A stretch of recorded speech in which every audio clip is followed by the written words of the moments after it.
Between 40,000 and 100,000 innocent people are estimated to have lost their lives on charges of witchcraft. 80% of them were women. And the reason behind this horrific number is far darker than magic itself. Let us know in the comments where you're watching from and what time it is for you. It's always fascinating to see who's joining us from around the world. Now dim the lights. Maybe turn on a fan for that soft background hum, and let's ease into tonight's journey together. The year was 1484, and across the cobblestone streets of Cologne, Germany, whispers carried on the autumn wind like deadly seeds. In the shadows of Gothic cathedrals and merchant houses, neighbors began to eye each other with suspicion. A woman who spoke too boldly at the market, an elderly man whose herbs seemed to heal too well, a widow whose cow gave more milk than others.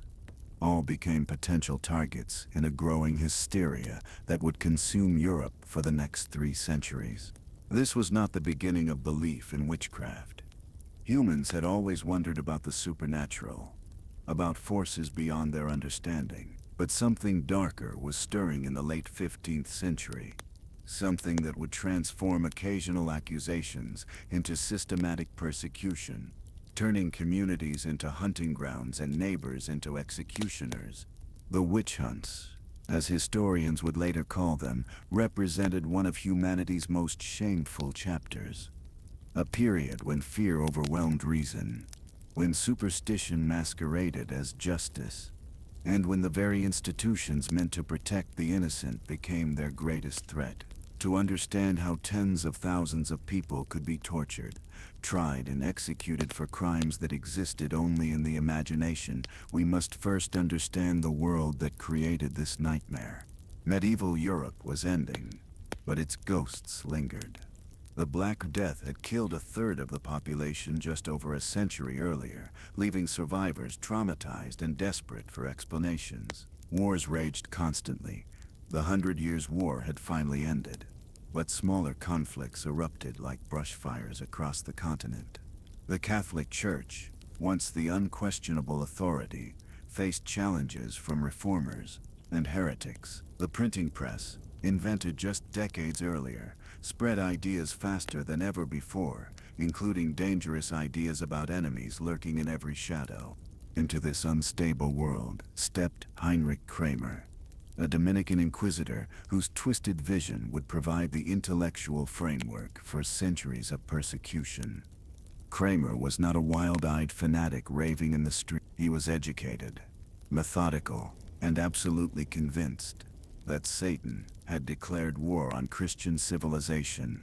In his mind, the enemy's primary weapons were not demons or monsters, but ordinary people, particularly women who had sold their souls for supernatural power. The concept of the witch, as Europe would come to know it, was largely Kramer's creation. Earlier, medieval beliefs had acknowledged the existence of magic, but treated it as relatively minor. Local wise women might brew love potions or curse a neighbor's crops, but these were seen as isolated incidents, not part of a vast supernatural conspiracy. Kramer changed all that. He envisioned an organized army of Satan worshippers, meeting in secret, plotting the downfall of Christianity itself. According to Kramer's theology, witches didn't simply cast harmful spells.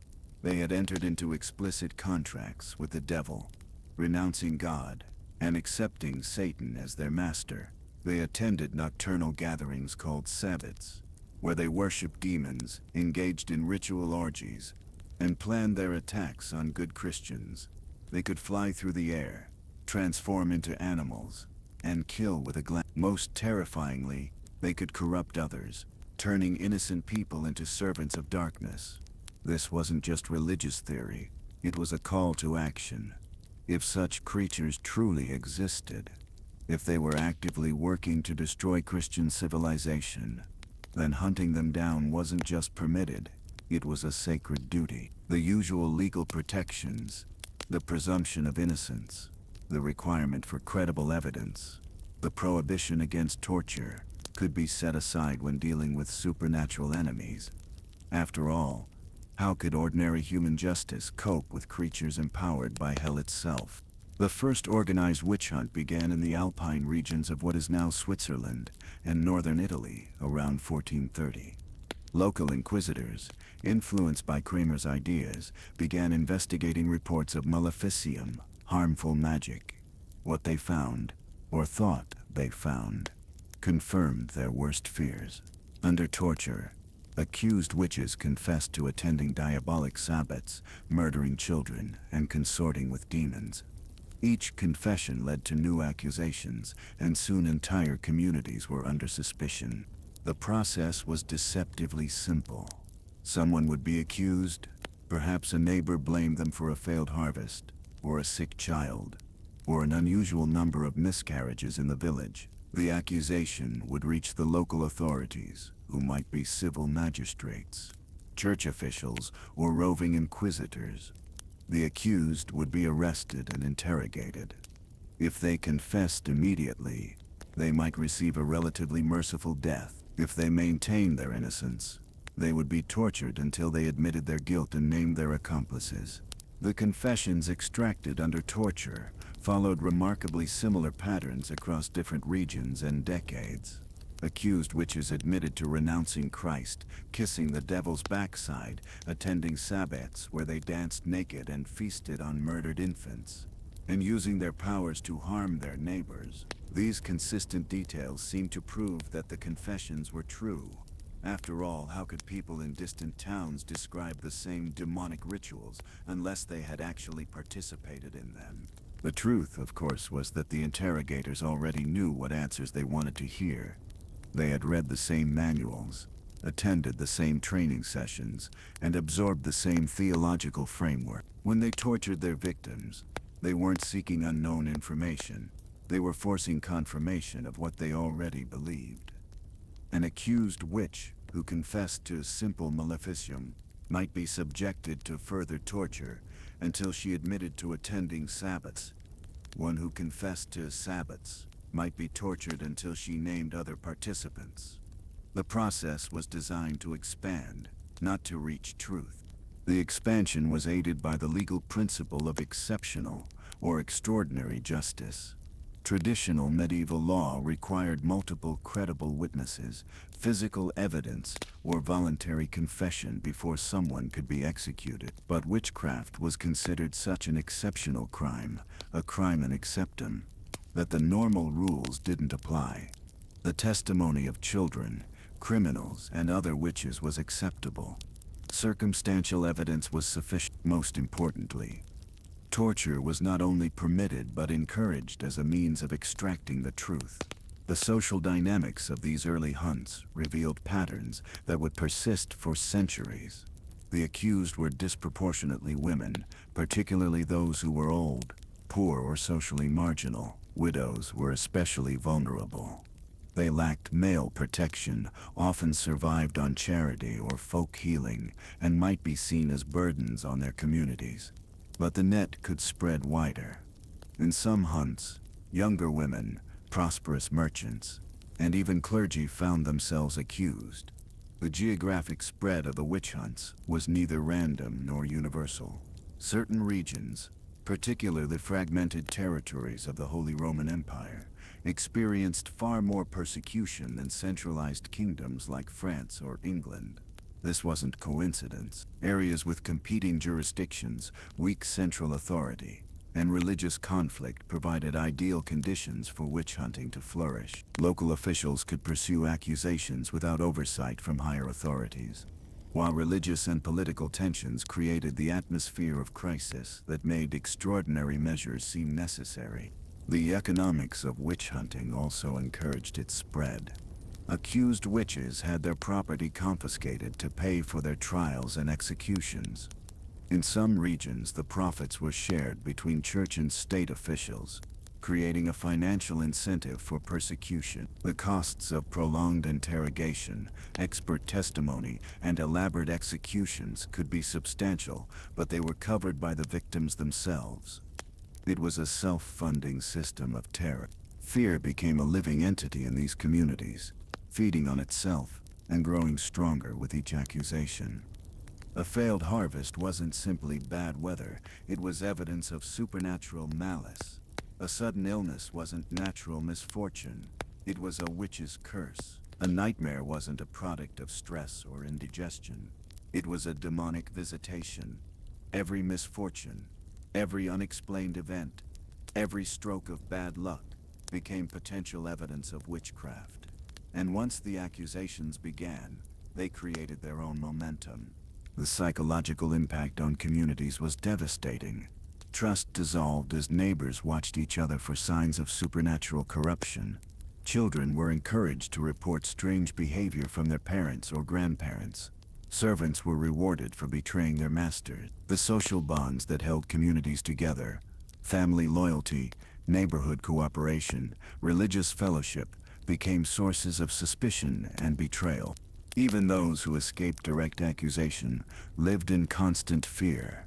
A careless word, an unusual skill, an enemy with a grudge. Any of these could lead to the stake. Women learned to avoid standing out in any way. Healers stopped practicing their traditional remedies. The elderly and infirm became pariahs, feared not for what they were, but for what they might be accused of being. The authorities who initiated these hunts often lost control of the process they had unleashed. What began as targeted investigations of specific accusations became widespread panics that consumed entire regions. In some areas, so many people were accused that normal life ground to a halt. Fields went unharvested because the farmers were in prison. Markets closed because the merchants were under suspicion. Churches emptied because the congregants feared each other more than they feared God. Yet, even as the madness spread, there were those who questioned what they saw. Some magistrates refused to prosecute obvious false accusations. Some clergy preached against the hysteria. Some physicians challenged the supernatural explanations for natural phenomena. But these voices of reason were often drowned out by the chorus of fear. And those who spoke too loudly against the witch hunts sometimes found themselves accused of being witches themselves.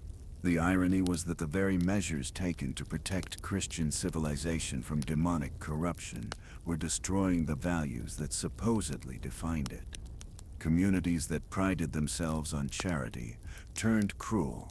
Neighbors who had lived in harmony for generations became bitter enemies.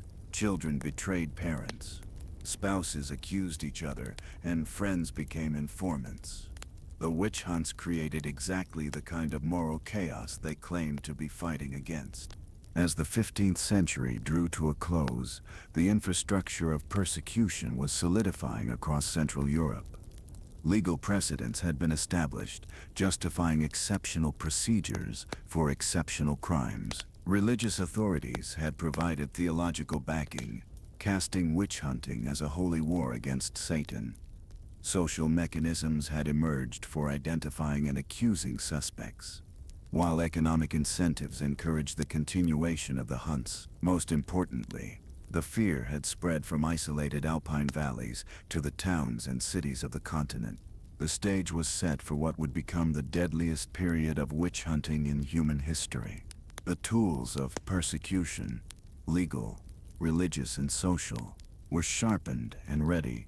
The victims, mostly women, mostly marginalized, mostly innocent, were identified and vulnerable. The mechanisms of terror had been tested and refined in countless local persecutions. All that was needed was a comprehensive manual to systematize the process, to transform local panics into a continental campaign of supernatural warfare. That manual was about to be written, and its author had already made his mark on the consciousness of Europe. Heinrich Kramer had bigger plans than local persecutions. He envisioned a comprehensive guide to identifying, prosecuting, and executing witches. A handbook that would spread his vision of diabolic conspiracy across the Christian world, providing both the intellectual justification and the practical methods for the greatest persecution in human history. The nightmare was just beginning, and the innocent had no idea what was coming for them in the darkness. The Malleus Maleficarum was about to be born. In the winter of 1486, A book emerged from the printing presses of Speyer, Germany, that would become one of history's most dangerous publications. Its Latin title, Malleus Maleficarum, translated to the Hammer of Witches, and it would indeed hammer the lives out of tens of thousands of innocent people across Europe and beyond. Written primarily by Heinrich Kramer, with reluctant contributions from Jacob Sprenger, this manual for identifying, prosecuting, and executing witches became the definitive guide for supernatural persecution. The book's publication marked a turning point in the witch hunts. Before the Malleus, witch persecution had been sporadic and localized, based on folklore, local customs, and individual interpretations of religious doctrine. After its publication, witch hunting became systematized, standardized, and horrifyingly efficient. The printing press, that great herald of the Renaissance and Enlightenment, was used to spread darkness and death across the continent. Heinrich Kramer was not content with being merely another inquisitor. He had witnessed the Alpine witch hunts firsthand, and had become convinced that the threat of diabolic conspiracy was far greater than anyone realized. In his mind, Satan had declared total war on Christianity, and the primary weapons in this supernatural conflict were ordinary women who had sold their souls for magical power. But Kramer faced a problem. Many of his fellow clergy and secular authorities remained skeptical about the extent of the witch threat. The solution was the Malleus Maleficarum, a comprehensive treatise that would provide both theological justification and practical methods for combating the supposed diabolic conspiracy. Kramer structured the book in 3 parts, each designed to overcome different forms of resistance to witch hunting. The first part addressed skeptics who doubted the reality of witchcraft itself. The second part described the various forms that diabolic magic could take, and the methods for identifying witches. The third part outlined the legal procedures for prosecuting and executing suspected witches. The book's opening sections were devoted to establishing the theological foundation for witch hunting. Kramer argued that denying the existence of witches was itself a form of heresy, since it implied doubt about the devil's power and God's permission for supernatural evil to operate in the world. According to the Malleus, witches were not simply practitioners of folk magic or herbal healing, but active agents of Satan who had formally renounced their Christian faith and entered into explicit contracts with demons. These diabolic contracts, according to Kramer, followed specific patterns that prosecutors should understand.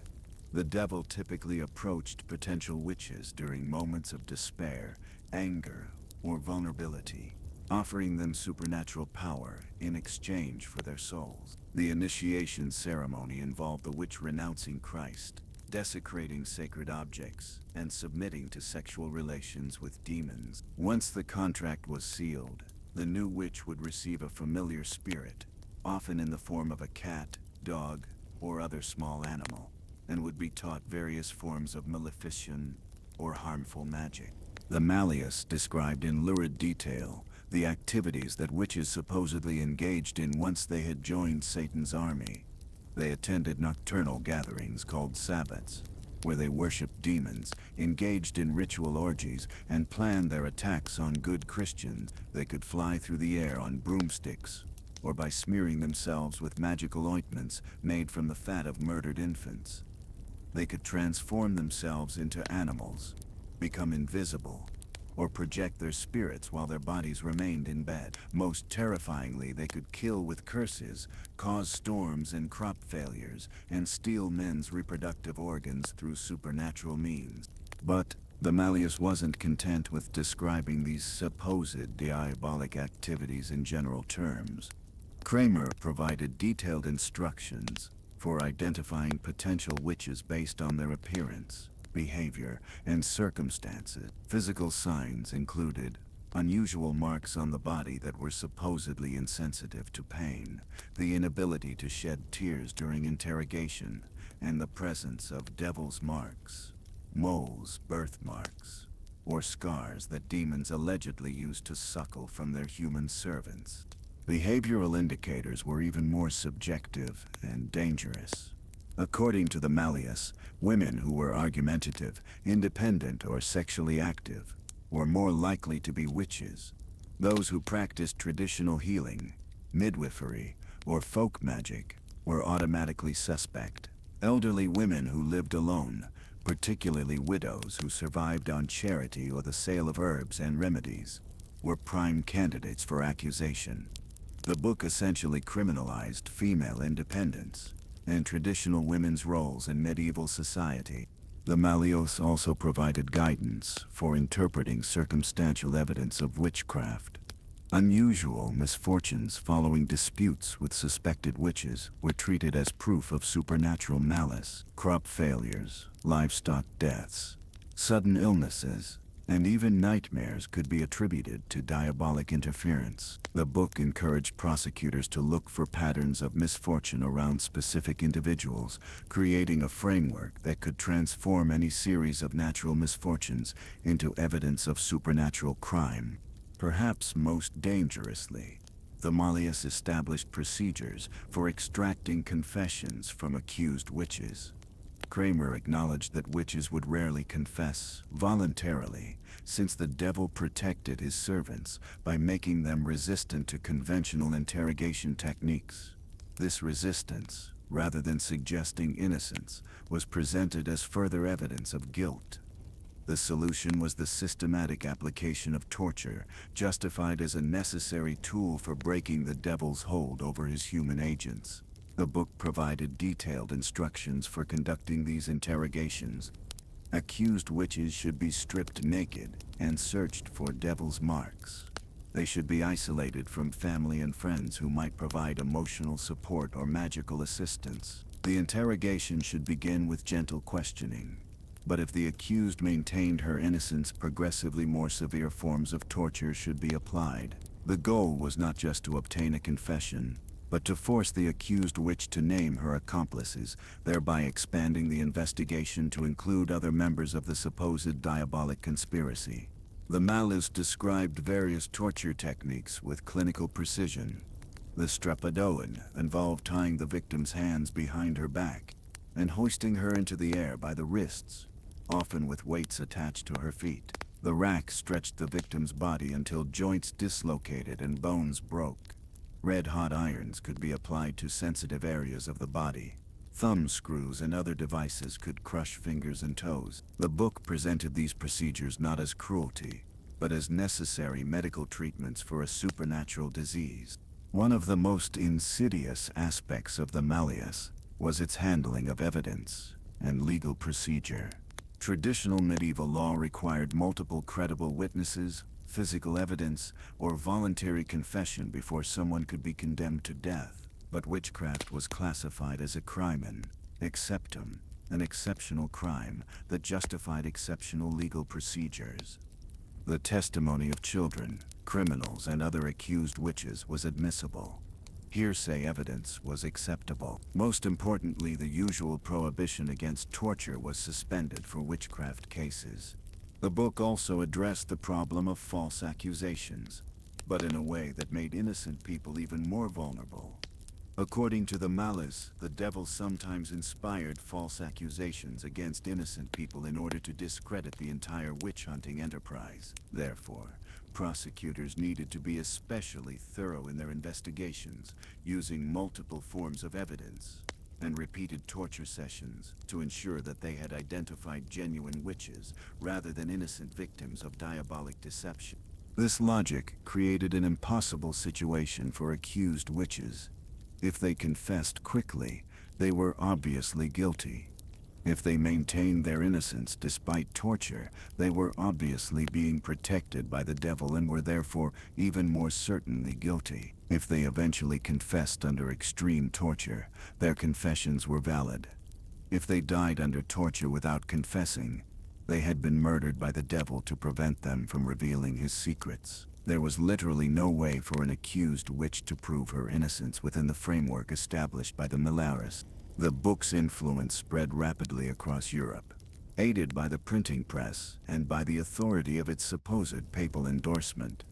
Kramer had included a papal bull, Summis Desiderantis Affectibus, issued by Pope Innocent VIII in 1484, which seemed to endorse his work. In reality, the bull was a routine administrative document that appointed Kramer and Springer as inquisitors in specific German territories, but Kramer presented it as papal approval of his entire theological and legal framework.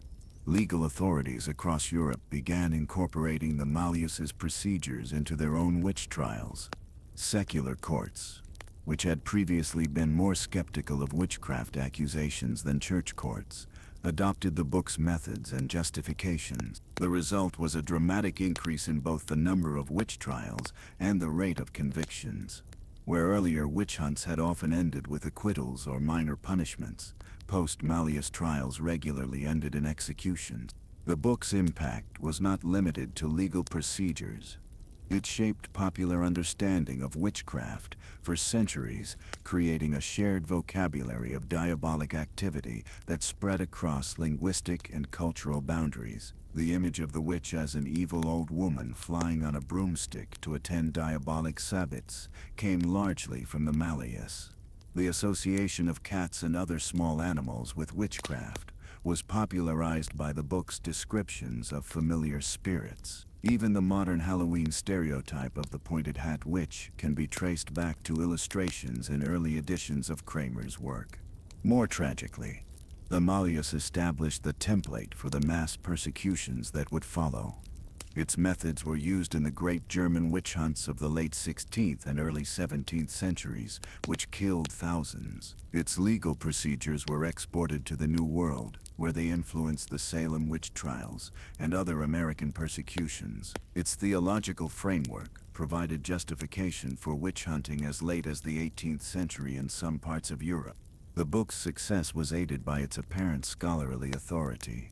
Kramer filled the Malleus with citations from classical authors, church fathers, and contemporary theologians. He provided case studies from his own experience as an inquisitor, complete with detailed confessions and descriptions of diabolic activities. He addressed potential objections and criticisms with elaborate, logical argument. To readers who lacked access to alternative sources of information, the Malleus appeared to be a comprehensive and authoritative treatment of a serious supernatural threat. Yet the book's scholarship was largely fraudulent. Many of Kramer's citations were taken out of context or distorted to support his arguments. His case studies were either invented entirely or so heavily embellished they bore little resemblance to the original events. His logical arguments were based on false premises and circular reasoning. The Malleus was not a work of scholarship but a work of propaganda, designed to convince readers that an imaginary threat was real and that extreme measures were necessary to combat it. The human cost of this propaganda was enormous. Conservative estimates suggest that the Malleus directly or indirectly contributed to the deaths of at least 40,000 people over the following 3 centuries. The actual number may have been much higher, since many witch hunt records have been lost or destroyed. Behind each of these statistics says a human being, most likely a woman, possibly elderly or socially marginal, certainly innocent of the crimes for which she died. The victims of the Malleus included not just those who were executed as witches, but also their families and communities. Children lost mothers and grandmothers to the witch hunters. Husbands lost wives, often after being forced to watch their torture and execution. Entire communities were traumatized by the suspicion and betrayal that witch hunting encouraged. The social fabric of countless towns and villages was torn apart by the fear and hatred that the Malleus helped to spread. As the winter of 1486 gave way to spring, copies of the Malleus Maleficarum began circulating throughout the German territories and beyond. Magistrates studied its legal procedures, clergy absorbed its theological arguments, and ordinary citizens learned to recognize the signs of diabolic activity that it described. The book that Heinrich Kramer had conceived as a weapon against supernatural evil became instead a weapon against human innocence, providing the intellectual ammunition for centuries of persecution. The hammer had been forged, and it was about to begin falling on the heads of the innocent. In torture chambers across Europe, the methods described in the Malleus would soon be put to horrific use. as authorities sought to extract confessions that would confirm their worst fears about diabolic conspiracy. The age of systematic witch hunting had begun, and Heinrich Kramer's manual would guide the hunters every step of the way. The stone steps leading down to the interrogation chambers beneath the courthouse in Würzburg echoed with the footsteps of condemned souls. By 1590, these basement rooms had been transformed into laboratories of human suffering, where the theoretical frameworks of the Malleus Maleficarum were translated into practical applications of pain. What happened in these chambers represented the systematic weaponization of agony, dressed up in the language of justice and salvation. The architecture of these torture chambers was deliberately designed to break the human spirit before the physical torture even began.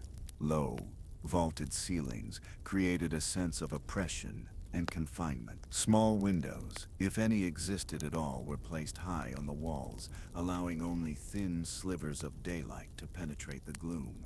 The walls were often blackened with soot from torches and braziers, while the floors were stained with substances that no one cared to identify too closely. The smell of these places was perhaps their most horrific aspect. The metallic tang of blood mixed with the acrid smoke of heated iron, the putrid odor of human waste and vomit, and the sickly sweet smell of infected wounds. Prisoners often reported that the smell alone was enough to break their resolve before any torture instruments were even displayed. The authorities understood that psychological warfare was often more effective than physical pain, and they used every sensory assault at their disposal.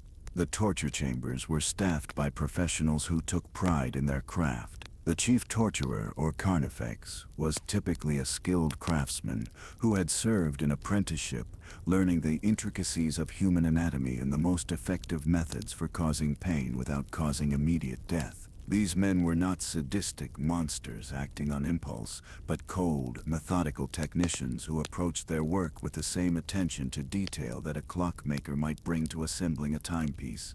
Beneath the chief torturer worked a hierarchy of assistants, each with specialized skills.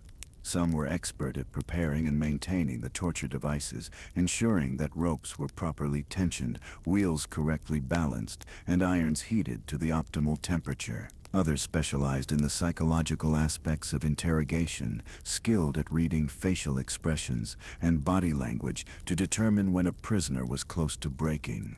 Still others served as scribes, carefully recording every word spoken during the torture session. The tools of the trade were arrayed around the chamber with deliberate theatricality. The strappado rope hung from its pulley like a noose, waiting to hoist its next victim into agony. The rack stood in the center of the room, its wooden frame polished smooth by the struggles of countless prisoners. Thumb screws and leg irons were arranged on tables with the precision of surgical instruments. Braziers glowed with beds of coals heating iron brands and pincers to cherry-red temperatures. But the most sophisticated torture device was the questioning itself. The interrogators who worked in these chambers had developed their techniques over decades of practice, learning to manipulate not just bodies but minds. They understood that the anticipation of pain was often more effective than pain itself, and they used this knowledge to extract confessions through psychological manipulation as much as physical torture. The process typically began with the accused being brought into the torture chamber and forced to observe the instruments that would be used on them. The torturer would explain in graphic detail exactly what each device would do to their body, how much pain it would cause, and how long they could expect to survive each particular form of torment. This preliminary phase, known as territio, was designed to terrify the accused into confessing before any physical torture was applied. Many prisoners broke during this initial phase, confessing to crimes they had never committed, simply to avoid the agony they had been promised. But for those who maintained their innocence, the actual torture would begin. The progression was carefully calibrated, starting with relatively minor pain and escalating gradually to more severe torments. This allowed the interrogators to extract maximum information while keeping their prisoners conscious and coherent for as long as possible. The strapado was often the first physical torture applied, partly because it was relatively simple to administer and partly because it could be adjusted to cause varying degrees of pain. The victim's hands were bound behind their back and attached to a rope that ran through a pulley in the ceiling. When the rope was pulled, the victim was hoisted into the air, with their entire body weight suspended from their shoulders and arms. The immediate result was excruciating pain as the shoulder joints were stretched beyond their natural limits. But the strapado could be made more severe through the addition of weights attached to the victim's feet, or by repeatedly raising and dropping the victim, causing additional trauma to the already damaged joints. Skilled torturers could keep a victim in the strapado for hours, applying just enough pain to extract information while avoiding immediate permanent injury that would render the victim unconscious or unable to speak. The rack represented a more sophisticated approach to extracting confessions through the systematic stretching of the human body. The victim was laid flat on the wooden frame with their wrists and ankles attached to windlasses at either end of the device. As the windlasses were turned, the victim's body was gradually stretched, putting increasing pressure on every joint and muscle. The pain began as a dull ache but quickly escalated to unbearable agony, as ligaments were strained and joints began to separate. What made the rack particularly effective was its gradual nature. Unlike other forms of torture that caused immediate intense pain, the rack allowed interrogators to increase the pressure slowly, giving the victim multiple opportunities to confess before permanent damage was done. The psychological effect was devastating. Victims could feel their bodies being slowly destroyed and knew that they had the power to stop the torture at any moment simply by admitting to crimes they may not have committed. The effectiveness of the rack was enhanced by the sounds it produced. The creaking of the wooden frame, the clicking of the windlass mechanisms, and most horrifically, the popping and cracking sounds as the victim's joints were stretched beyond their limits. These auditory elements added to the psychological torture, creating an atmosphere of mechanical inevitability that suggested the victim's destruction was as certain as the operation of the device itself. For those who somehow survived the strapado and the rack without confessing, more severe tortures awaited. Red-hot irons could be applied to any part of the body, causing immediate, intense pain and leaving permanent scars. The feet were particular targets for this treatment, as the soles could be burned without damaging the victim's ability to walk to their execution. The application of heated metal was often accompanied by the hissing sound of burning flesh and the smoke of singed skin, creating a multi-sensory assault that few could endure. Thumb screws and similar compression devices represented a different approach to torture, focusing intense pressure on small areas of the body rather than stretching or burning. These devices could be tightened gradually, crushing fingers, toes, or other appendages with steadily increasing force. The pain was localized but extremely intense, and the psychological effect of watching one's own body parts being slowly destroyed was often more devastating than the physical agony itself. Water torture took several forms, all designed to create the sensation of drowning, while keeping the victim alive and conscious. In one version, the victim was strapped to an inclined board with their head lower than their feet, and water was poured over a cloth covering their face. This created the immediate sensation of suffocation and drowning, causing panic and terror even though no actual physical damage was being done. The victim's own body responses, the gasping, choking, and desperate struggle for air, became instruments of torture. Another form of water torture involved forcing large quantities of liquid into the victim's stomach through a funnel inserted into the mouth or nose. This caused the stomach to distend painfully and created the sensation that the victim was drowning from within. The liquid used might be water but was sometimes mixed with soap, vinegar, or other substances that would cause additional discomfort without immediately killing the victim. The psychological aspects of these torture sessions were as carefully orchestrated as the physical elements. Interrogators were trained to exploit the victim's emotional vulnerabilities, using threats against family members, promises of mercy that would never be kept, and manipulation of hope and despair to break down resistance. They might claim that other accused witches had already confessed and implicated the current victim, or suggest that cooperation might lead to a more merciful death.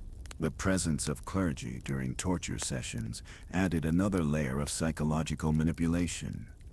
Priests would often urge victims to confess for the sake of their immortal souls, suggesting that physical torture was nothing compared to the eternal damnation that awaited unrepentant witches. They presented the torture not as cruelty but as an opportunity for redemption, a chance for the accused to save themselves through honest confession of their diabolic crimes. The recording of confessions was handled with meticulous care, as these documents would serve as evidence in the subsequent trial. Scribes were trained to write down not just the words spoken by the tortured victims, but also to edit and embellish these statements, to conform to the expected patterns of diabolic activity described in the Malleus Maleficarum. A victim's gasped admission that they had cursed a neighbor might be recorded as a detailed confession of attending sabbats and consorting with demons. The legal framework surrounding these torture sessions was designed to give them the appearance of legitimate judicial proceedings.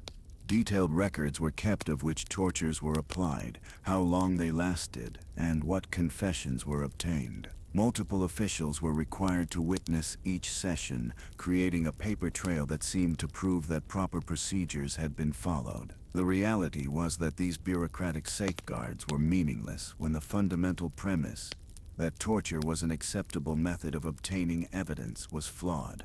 Medical knowledge, such as it was in the 16th and 17th centuries, was employed to keep victims alive and conscious during extended torture sessions. Physicians might be called in to determine how much physical abuse a prisoner could endure before dying, or to revive unconscious victims so that the interrogation could continue. This medical involvement added a veneer of scientific respectability to proceedings that were fundamentally barbaric. The timing of torture sessions was also carefully planned. Many interrogations took place at night, when the darkness and isolation would heighten the victim's sense of terror and helplessness. The sound of screams echoing through stone corridors in the dead of night became a form of psychological warfare against other prisoners, who knew that their turn would come soon enough. The aftermath of these torture sessions was often as devastating as the torture itself. Victims who survived their interrogations were typically left with permanent physical injuries. Dislocated joints, burn scars, crushed fingers, and internal damage that would cause pain for the rest of their lives. But the psychological trauma was often worse than the physical injury. Many survivors experienced what we would now recognize as post-traumatic stress disorder, suffering from nightmares, panic attacks, and an inability to function normally in society. The confessions extracted through these methods followed remarkably consistent patterns across different regions and time periods. Victims admitted to renouncing Christ, attending sabbats, consorting with demons, and causing various forms of harm to their neighbors through supernatural means. These similarities were presented as proof that the confessions were genuine. After all, how could people in different towns describe the same diabolic rituals unless they had actually participated in them? The truth, of course, was that the interrogators already knew what confessions they wanted to hear. They had read the same manuals, absorbed the same theological frameworks, and been trained to extract the same types of admissions. The torture was not designed to uncover unknown information, but to force confirmation of what the authorities already believed. A victim who confessed to simple Maleficium might be tortured until they admitted to attending Sabbat. One who confessed to Sabbats might be tortured until they named other participants. The expansion of accusations through torture created a self-perpetuating cycle of persecution. Each confession obtained under torture led to new accusations against the people named as accomplices. These new suspects would then be arrested, interrogated, and tortured until they too confessed and named additional accomplices. The process could continue indefinitely, limited only by the physical capacity of the torture chambers and the willingness of authorities to continue the persecution. The economic aspects of these torture operations were substantial. The costs of maintaining torture chambers, paying skilled interrogators, and conducting lengthy interrogation sessions were considerable. However, these expenses were typically covered by confiscating the property of accused witches, creating a financial incentive for authorities to continue and expand their persecutions. The torture chambers were not just instruments of terror, but profit centers that funded their own operations. The technology of torture also evolved over time as craftsmen developed new devices and refined existing techniques. The Spanish Inquisition, in particular, became famous for the sophistication of its torture methods, developing devices like the garrucha, a form of strappado, and the toca, water torture, that were widely copied throughout Europe. These innovations were shared between different jurisdictions, creating a standardized toolkit of suffering that could be deployed anywhere witch hunting was practiced. The psychological impact of these torture chambers extended far beyond their immediate victims. The knowledge that such places existed, that neighbors and family members could disappear into them and emerge broken, or not at all, created an atmosphere of terror that pervaded entire communities. People learned to watch their words, avoid suspicious behavior, and conform to the expectations of authorities, who might at any moment decide that they too were servants of Satan. As the sun set on another day in the witch-hunting territories of Central Europe, the torture chambers prepared for another night of systematic cruelty.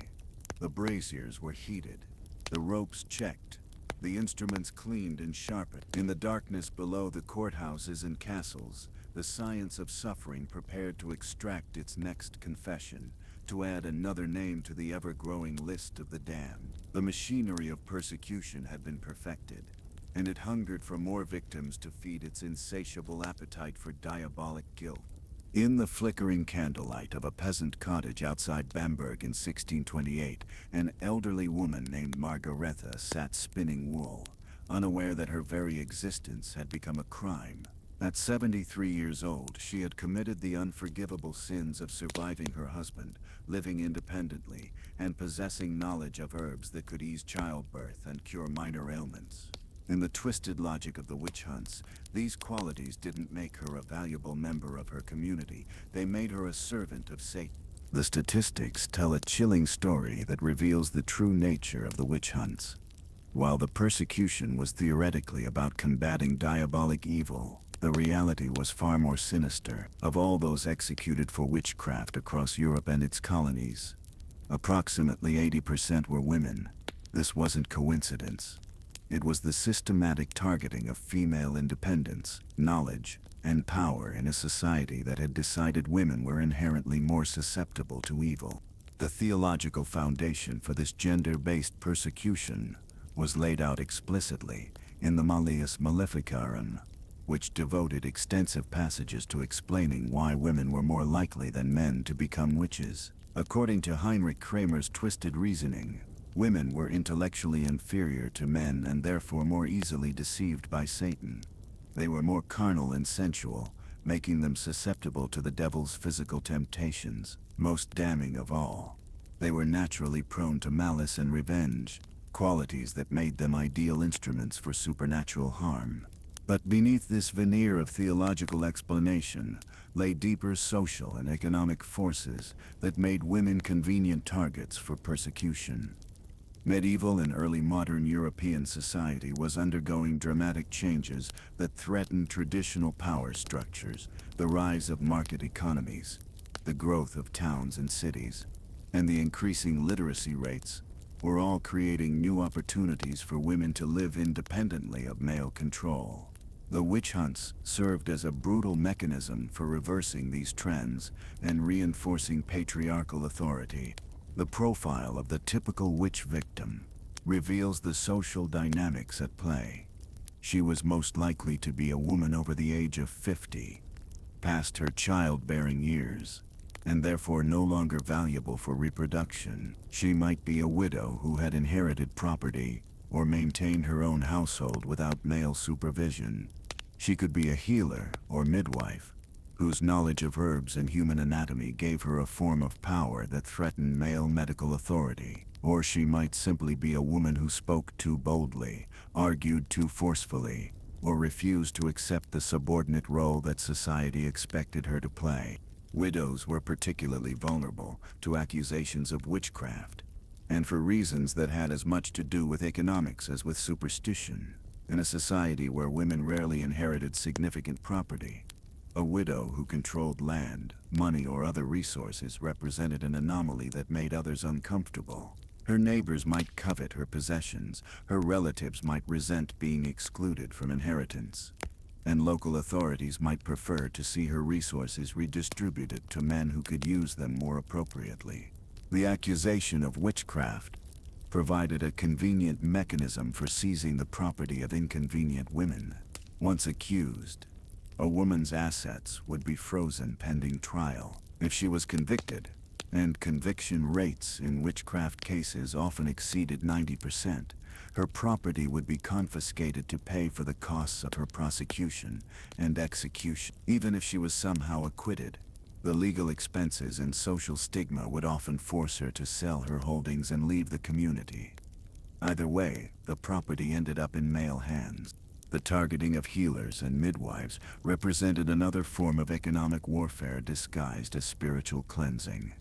These women possessed valuable knowledge about herbal remedies, human anatomy, and medical procedures that had been passed down through generations of female practitioners. In an era when formal medical education was limited to men and available only to the wealthy, female healers provided essential services to their communities, particularly for women's health issues that male physicians were forbidden or reluctant to address.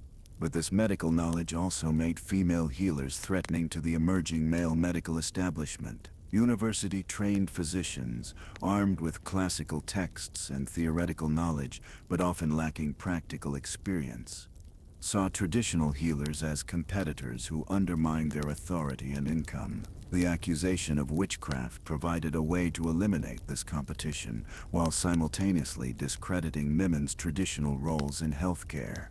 The witch trials reveal the specific ways that female medical knowledge was criminalized and demonized. A midwife who successfully delivered babies might be accused of using supernatural powers to ensure easy birth. One whose patients sometimes died in childbirth, unfortunately common occurrence in an era of primitive obstetrics, might be accused of deliberately causing those deaths through diabolic magic. Herbalists who knew which plants could prevent pregnancy or induce miscarriage were particularly vulnerable, as this knowledge was seen as evidence of their willingness to murder innocent children. The sexual aspects of witchcraft accusations reveal another dimension of the gender-based persecution. The Sabbath fantasies described in Confessions were filled with explicit sexual content, reflecting male anxieties about female sexuality and the need to control women's reproductive choices. Accused witches were forced to confess to having sexual relations with demons, participating in orgies, and using their sexuality as a weapon against good Christian men. These sexual confessions served multiple purposes in a patriarchal society. They reinforced the idea that women's sexuality was inherently dangerous and needed to be strictly controlled. They provided titillating entertainment for male audiences, while simultaneously punishing women for the very sexuality that men found both attractive and threatening. And they created a framework for understanding any form of female sexual autonomy as evidence of diabolic corruption. Young, attractive women faced their own particular dangers during witch hunts, as their sexuality could be interpreted as evidence of diabolic seduction. A woman who was too beautiful might be accused of using supernatural enhancement to attract men. One who was sexually active outside of marriage could be accused of consorting with demons. Even married women who enjoyed physical intimacy with their husbands might find their pleasure interpreted as evidence of unnatural lust inspired by Satan. The witch hunts also targeted women who challenged social norms in other ways. Women who spoke out against injustice, who refused to accept abuse from their husbands, or who expressed opinions on religious or political matters could find themselves accused of being possessed by demons of pride and rebellion. The trials often included specific questions about whether the accused had shown proper deference to male authority, and failure to demonstrate sufficient submissiveness could be interpreted as evidence of diabolic corruption. Economic independence was particularly dangerous for women in witch-hunting communities. A woman who ran her own business, managed her own finances, or made decisions without consulting male relatives was violating the social order in ways that made others deeply uncomfortable. The accusation of witchcraft provided a mechanism for explaining and punishing this unnatural independence. Clearly, no ordinary woman could succeed without supernatural assistance. The religious dimensions of the witch hunts also specifically targeted female spirituality and authority. Women who claimed to have religious visions, who practiced forms of devotion that differed from official church doctrine, or who gathered other women for prayer or worship, could be accused of leading diabolic cults. Female mystics and visionaries, who had been celebrated in earlier centuries, became suspect in an era when any form of direct spiritual experience outside of male clerical authority was potentially dangerous. The testimony of women was systematically devalued during witch trials, except when it supported accusations against other women. Female witnesses who spoke in defense of accused witches were often ignored or themselves accused of being accomplices. But women who testified against their neighbors, particularly if they described supernatural experiences or diabolic activities, were given credence that they would never have received in other legal contexts. The psychological warfare directed against women during witch hunts was particularly cruel. Accused women were often forced to confess, not just to their own supposed crimes, but to corrupting their children, murdering their babies, or causing harm to other women in their community. These confessions struck at the heart of female identity in a society that defined women primarily through their roles as mothers and caregivers. The impact of witch hunting on female communities was devastating. The persecution created an atmosphere of suspicion and betrayal that destroyed the networks of mutual support that women had traditionally relied upon. Mothers became afraid to teach their daughters traditional skills that might be interpreted as magical knowledge. Neighbors stopped sharing herbal remedies or midwifery techniques. The informal systems of female cooperation that had helped women survive in a patriarchal society were systematically dismantled.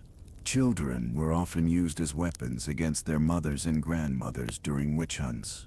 Authorities encouraged children to report strange behavior from female relatives, promising rewards for information that led to convictions. The testimony of children was given special weight in witchcraft cases based on the theory that their innocence made them particularly sensitive to diabolic corruption. Many women were condemned based on the coached testimony of their own offspring, who had been convinced by interrogators that their mothers or grandmothers were servants of Satan.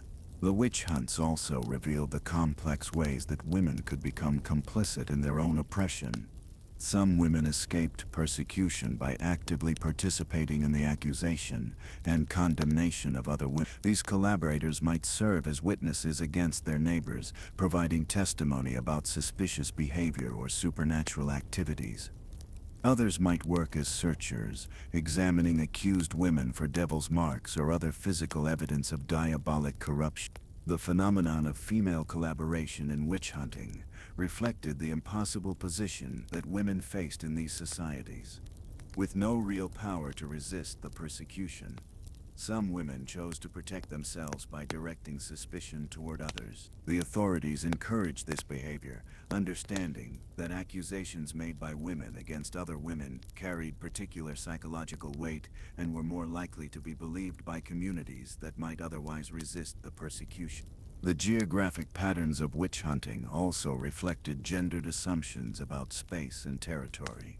Women who traveled alone, who lived on the margins of settlements, or who occupied contested spaces like common lands, were more vulnerable to accusation. The domestic sphere, which was supposedly women's natural domain, became a site of intense surveillance, as neighbors watched for signs of supernatural activity in cooking, cleaning, childcare, and other daily activities. The economic disruption caused by witch hunting had particularly severe effects on women and children. When the primary breadwinner in a household was accused of witchcraft, the entire family faced immediate poverty and social ostracism. Women whose husbands were executed often found themselves unable to maintain their households or support their children. The confiscation of property that accompanied witch trials frequently left widows and orphans destitute. The long-term effects of the witch hunts on gender relations were profound and lasting. The persecution reinforced the idea that women who stepped outside of narrowly defined roles were dangerous to society. It strengthened male control over female sexuality, economic activity, and spiritual expression. Most importantly, it created a template for the systematic persecution of women that would be used in other contexts long after the witch hunts themselves had ended.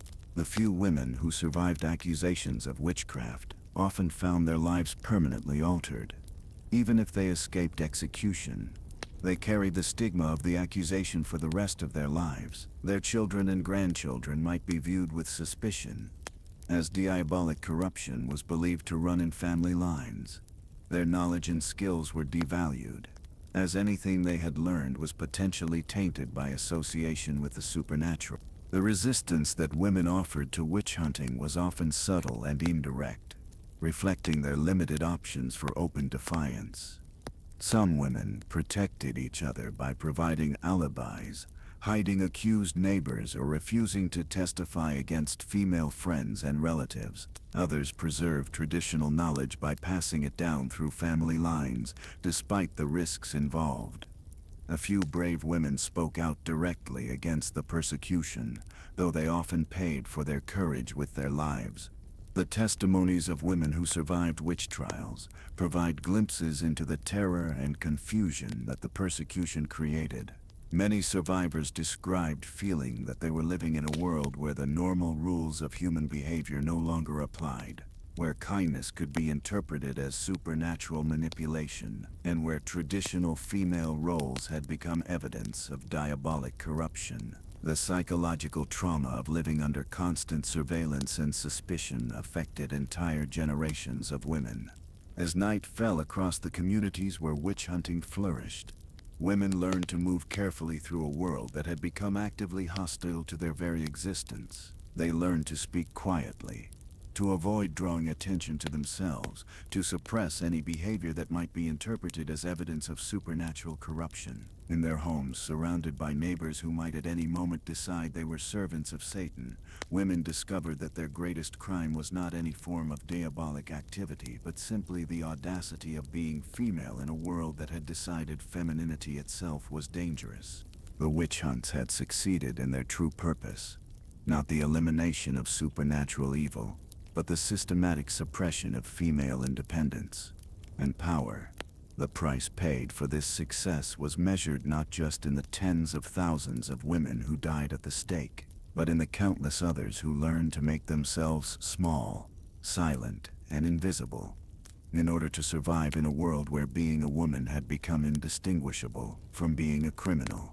The winter of 1692 descended upon Salem village like a shroud, but the cold that gripped this small Massachusetts community had nothing to do with the New England weather. In the parsonage of Reverend Samuel Parris, his 9-year-old daughter Betty and 11-year-old niece Abigail Williams had begun exhibiting strange behaviors that would soon ignite one of history's most infamous witch hunts. What started as children's games in a minister's kitchen would end with 20 people dead and an entire community torn apart by suspicion and fear.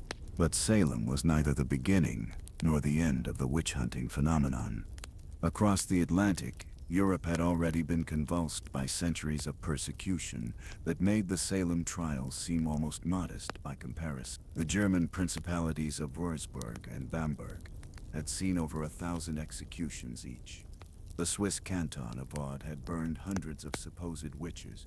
The Spanish Inquisition had perfected torture techniques that were copied throughout the continent. Salem was simply the New World's contribution to an old and terrible tradition. The Salem outbreak began in the most innocent of circumstances. During the long, dark winter evenings, Paris's West Indian slave, Tituba, had entertained the minister's daughter and niece with stories from her homeland, tales of magic and spirits that seemed harmless enough in the flickering firelight. The girls, along with several friends, had experimented with fortune-telling techniques they had heard about, dropping egg whites into water to see the shapes that formed, trying to divine their future husbands' occupations. By January 1692, Betty Paris and Abigail Williams began experiencing what witnesses described as fits. They would scream uncontrollably, contort their bodies into impossible positions, and claim to see invisible specters tormenting them. A local physician, William Griggs, examined the girls and declared that their afflictions were beyond natural causes. They must be the victims of Maleficarum, harmful witchcraft. The Puritan community of Salem Village was already primed for such an outbreak. The settlement was torn by factional disputes between the more prosperous Salem town and the struggling agricultural Salem village. Religious authority was under pressure from changing economic conditions and generational conflicts. The constant threat of Indian attacks had created an atmosphere of perpetual anxiety. Into this volatile mixture, the witch accusations fell like sparks into dry tinder. Under intense pressure from adults, desperate to understand what was happening to the children, the girls began naming their tormentors. The first accused were three women who fit the classic profile of witch suspects. Tituba, the foreign slave who had told the stories; Sarah Good, a homeless beggar who wandered the village, asking for charity; and Sarah Osborne, an elderly woman who had been involved in a property dispute and rarely attended church services. The examination of these three women on March 1692, set the pattern for all that would follow. Sarah Good and Sarah Osborne maintained their innocence, but Tituba, perhaps hoping to save her own life, or simply telling her interrogators what they wanted to hear, confessed to meeting the devil and described a diabolic conspiracy involving other witches in the community. Her detailed confession, complete with descriptions of flying to sabbats and consorting with demonic familiars, gave credibility to the girls' accusations and suggested that the witch problem was far larger than anyone had imagined. The confessions and accusations spread like contagion. The afflicted girls, their number now growing to include other young women in the community, continued to experience fits and visions, naming new suspects with alarming frequency. The accused included not just the expected targets, elderly women, social outcasts, and those who had made enemies in the community, but also respected church members, prosperous merchants, and even a former minister. The democratizing horror of the Salem witch hunt was that no one was safe from accusation. Martha Corey, a pious church member who had expressed skepticism about the reality of the witch accusations, found herself named as a witch by the afflicted girls. When she was brought for examination, the girls claimed that her specter was tormenting them even as she stood in court maintaining her innocence. This introduction of spectral evidence, testimony about invisible spiritual attacks that only the victims could see, removed virtually all limitations on accusations. If the devil could use a person's spirit to cause harm without their knowledge or consent, then anyone could be guilty of witchcraft regardless of their apparent character or behavior. The examination of Rebecca Nurse in March 1692 demonstrated how the witch hunt had spiraled beyond any rational control. Nurse was a 71-year-old grandmother, devoutly religious and widely respected in the community. Her accusation shocked even some supporters of the trials, but the afflicted girls insisted that her specter was tormenting them. During her examination, when Nurse slightly moved her hands, the girls claimed that she was manipulating invisible puppets that caused them immediate agony. Every gesture, every movement became potential evidence of supernatural malice. The legal procedures developed for the Salem trials borrowed heavily from European precedents. While adapting to the Puritan legal tradition, special courts were established with judges who had no experience in witchcraft cases, but who were convinced of the reality of the diabolic threat. The normal rules of evidence were suspended.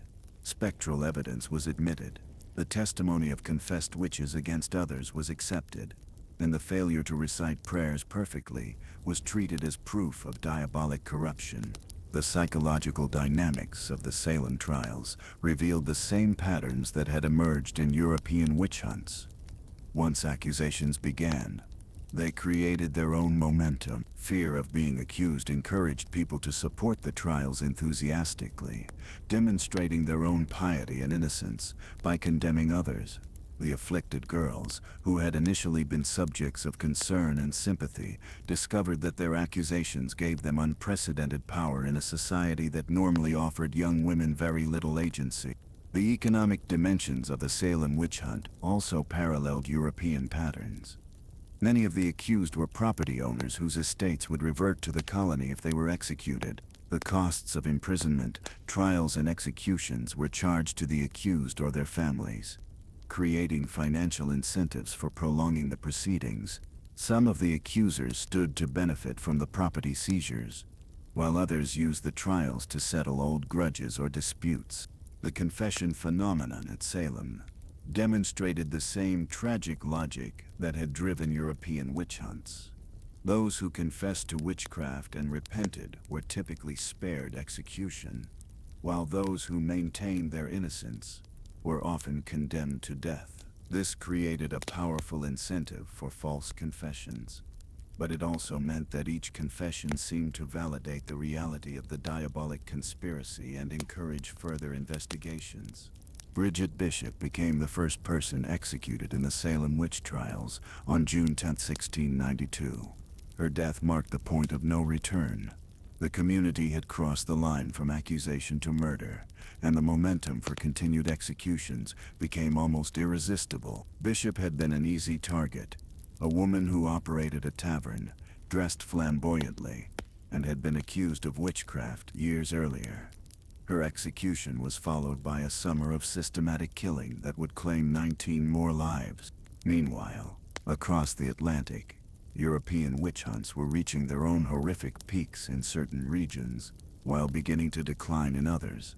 The Prince Bishopric of Würzburg under Julius Hector, and later Julius Hector's successor, had become a charnel house of persecution. Between 1626 and 1631, over 900 people were executed for witchcraft in this small German territory. The victims included not just the usual suspects, but also nobility, clergy, and even children as young as 7 years old.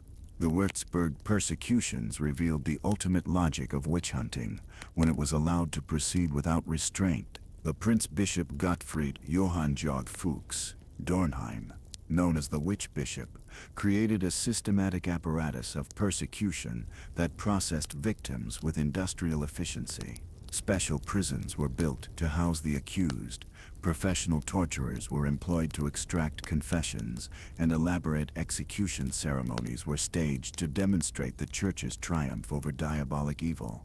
The confession of Johannes Junius, a burgomaster of Bamberg, who was tortured and executed in 1628, provides a chilling first-hand account of the process. Junius managed to smuggle a letter out of prison, describing how he had been tortured until he confessed to crimes he had never committed, and named accomplices he had never met. His letter revealed the mechanical nature of the confession process. Interrogators had specific details they wanted to hear, and they would continue torturing until they heard them.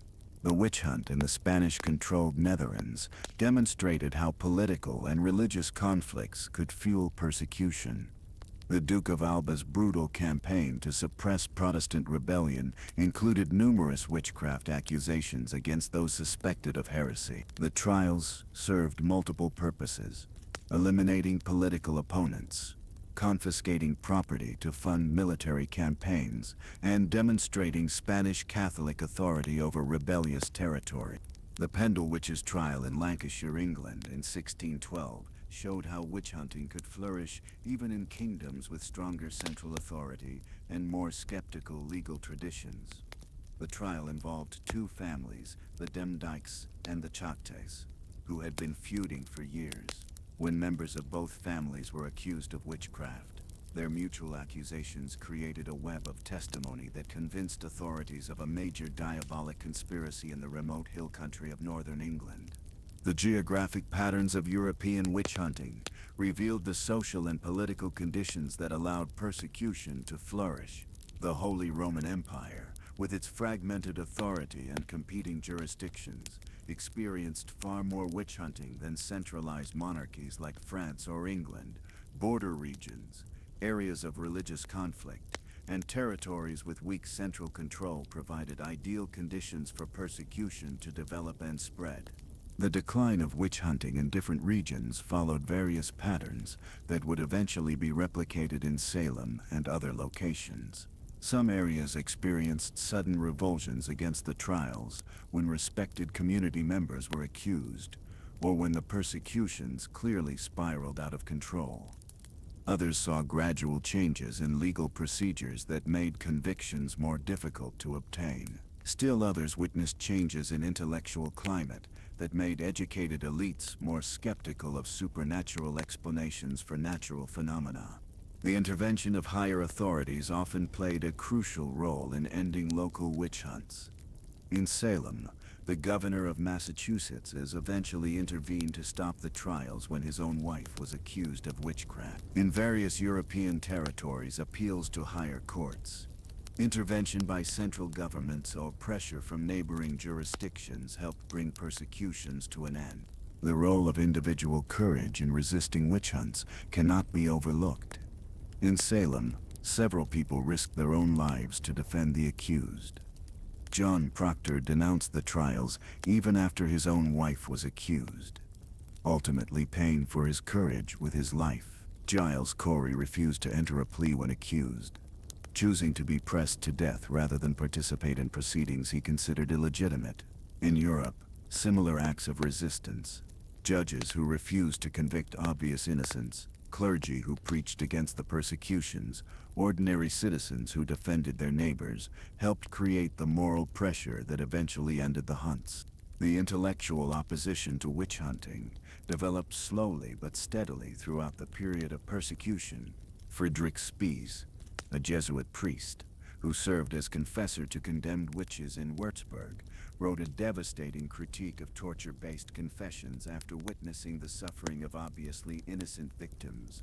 Balthasar Becker, in the Netherlands, argued that the devil lacked the power to work through human agents in the physical world. These and other skeptical voices gradually undermined the intellectual foundations of witch hunting. The economic costs of prolonged witch hunting also contributed to their eventual decline. The persecution apparatus was expensive to maintain, and the loss of productive community members through execution or flight damaged local economies. The confiscation of property might provide short-term funding for trials, but the long-term economic damage from depleted populations and disrupted social networks often outweighed any financial benefits. The Salem witch trials officially ended in October 1692, when Governor William Phipps disbanded the special court after his wife was accused. By then, 20 people had been executed, 5 had died in prison, and hundreds had been accused, arrested, or implicated. The rapid end of the trials was followed by an equally rapid revulsion against them, as former supporters recognized the innocent people who had died and the community bonds that had been destroyed. The aftermath of Salem, like the aftermath of European witch hunts, involved attempts to restore community harmony and compensate victims' families. The Massachusetts General Court eventually declared the trials unlawful and awarded financial compensation to survivors and victims' families. Similar processes of recognition and limited compensation occurred in European territories that had experienced severe persecutions. The memory of these great witch hunts would haunt the communities that experienced them for generations. In Salem, the descendants of accusers and accused continued to grapple with the legacy of 1692 well into the modern era. In European communities that had lost hundreds or thousands of residents to the witch hunters, the demographic and social effects persisted for centuries. Empty houses, broken family lines, and traumatized survivors served as permanent reminders of what fear and superstition could accomplish when given free rein. The witch hunts of Salem and Europe represented the same fundamental phenomenon: The systematic persecution of innocent people based on impossible crimes and extracted through torture and coercion, whether in the frigid meeting houses of Puritan Massachusetts or the torture chambers of German prince bishoprics. The dynamic was the same. Fear created accusations, accusations created confessions, and confessions created more accusations until entire communities were consumed by suspicion and terror. The great hunts had burned themselves out, leaving behind empty execution grounds and traumatized survivors, but the questions they raised about justice, evidence, and the dangers of mass hysteria would echo through history, serving as warnings to future generations about the fragility of civilized society and the ease with which ordinary people could be transformed into monsters when fear overwhelmed reason. Behind the theological treatises and legal procedures, behind the torture chambers and execution grounds, lay the uncomfortable truth about the witch hunts. They had very little to do with supernatural evil, and everything to do with earthly power. The tens of thousands who died on charges of diabolic conspiracy were not victims of religious hysteria alone, but casualties of deliberate social, economic, and political campaigns disguised as spiritual warfare. To understand why the witch hunts happened when and where they did, we must look beyond the official explanations to the hidden mechanisms that made mass murder not just possible, but profitable. The timing of the great European witch hunts was not coincidental. The peak period of persecution, roughly from 1580 to 1650, corresponded precisely with what historians call the crisis of the 17th century.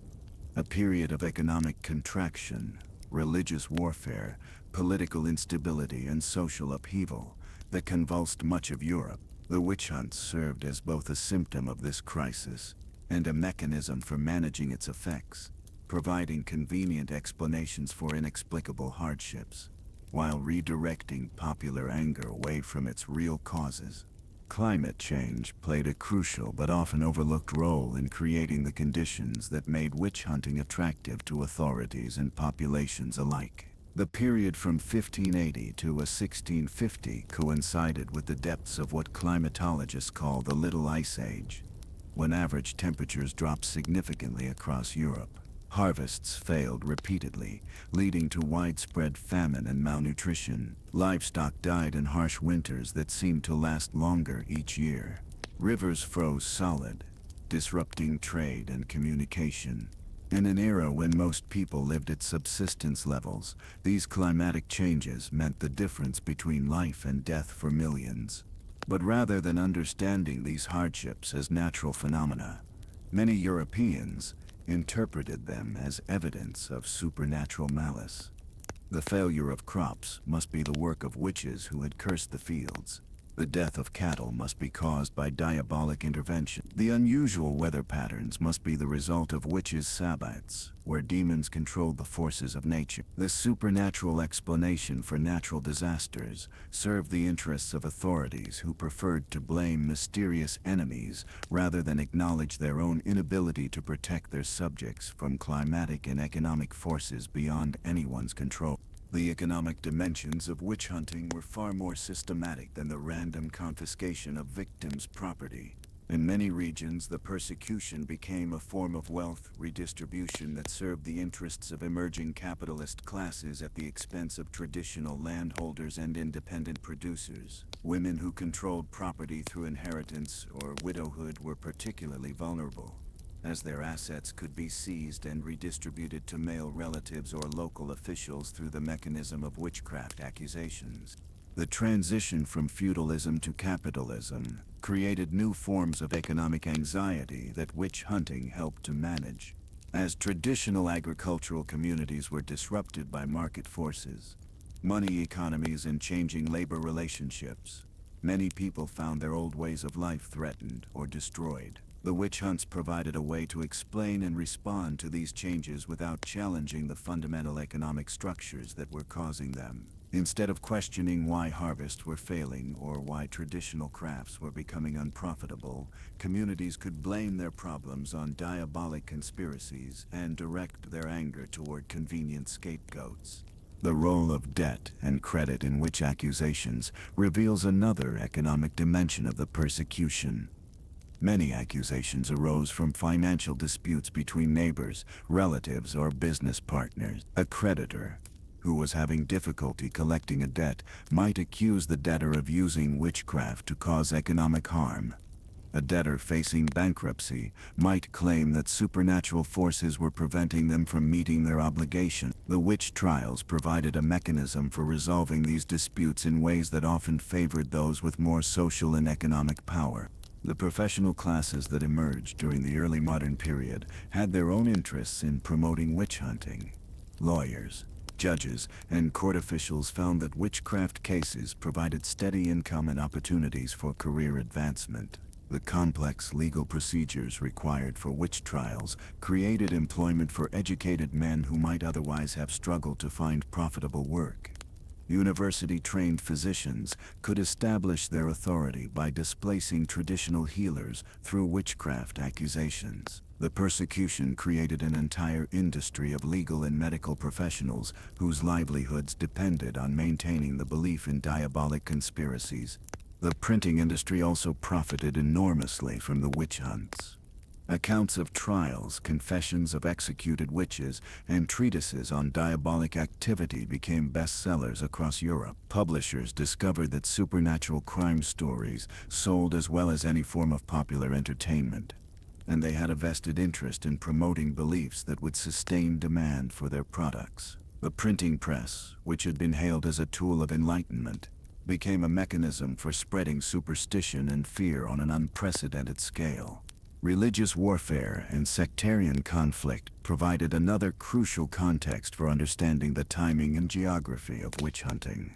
The period of peak persecution coincided with the wars of religion that followed the Protestant Reformation, when Catholic and Protestant authorities competed for the loyalty of populations caught between competing religious claims. Witch hunting provided a way for religious authorities to demonstrate their power and commitment to fighting evil while avoiding direct confrontation with rival confessions. Both Catholic and Protestant regions experienced severe witch hunts, but the dynamics were somewhat different in each case. Catholic territories often used witch hunting to demonstrate the continued relevance of traditional religious authority in an era when that authority was being challenged by Protestant reformers. The ability to identify and eliminate diabolic corruption proved that the Catholic Church remained essential for protecting Christian communities from supernatural threats. Protestant regions, meanwhile, used witch hunting to demonstrate their own religious purity and their rejection of what they saw as Catholic superstition, even as they engaged in precisely the same persecutory practices. The political fragmentation of Central Europe created ideal conditions for witch hunting to flourish. The Holy Roman Empire, with its complex web of competing jurisdictions and authorities, provided numerous opportunities for local officials to pursue persecution without effective oversight from higher authorities. Prince-bishops, territorial nobles, and urban magistrates could each claim jurisdiction over witchcraft cases, leading to competition between different authorities to demonstrate their commitment to fighting diabolic evil. This jurisdictional competition often escalated witch hunting beyond what any single authority might have pursued independently. If one territory gained a reputation for effectively combating witches, neighboring jurisdictions felt pressure to demonstrate their own vigilance, or risk being seen as havens for diabolic activity. The result was a kind of arms race in persecution, with each authority trying to outdo its neighbors in the thoroughness and brutality of its witch hunting. The weakness of central authority in many regions meant that local officials had tremendous discretion in pursuing witch hunts. But it also meant that they had little protection if their persecutions went too far. This created incentives for officials to pursue witch hunting aggressively, while they had the opportunity, since political circumstances might change at any time. The temporary nature of many political arrangements encouraged a get-rich-quick mentality among officials who saw witch hunting as an opportunity to confiscate property and eliminate enemies while they still had the power to do so. International politics also influenced the spread and intensity of witch hunting. During periods of warfare, accusations of witchcraft were often used to identify enemy agents or sympathizers within local communities. The idea that witches could fly through the air to communicate with distant Confederates made them perfect suspects for espionage and sabotage. Foreign residents, refugees from religious warfare, and anyone with connections to enemy territories were particularly vulnerable to accusations during times of international conflict. The demographic patterns of witch hunting reveal additional social and economic motivations for the persecution. The disproportionate targeting of elderly women reflected not just misogynistic attitudes, but practical concerns about the burden of caring for unproductive community members during periods of economic hardship. In communities struggling with famine, disease, and economic disruption, the elimination of elderly widows and other dependent individuals could be seen as a harsh but necessary form of resource management.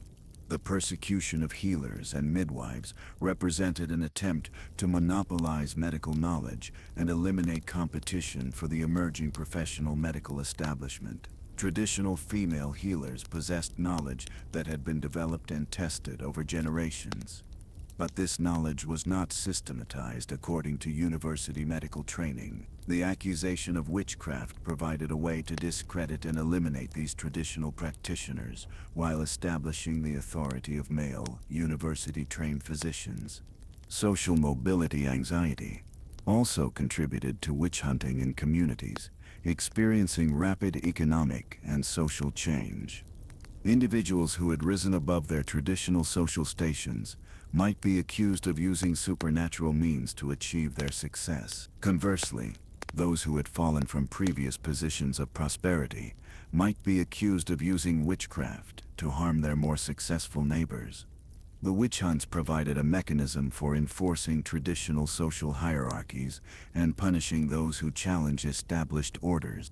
The role of informants and professional witnesses in witch trials reveals another economic dimension of the persecution.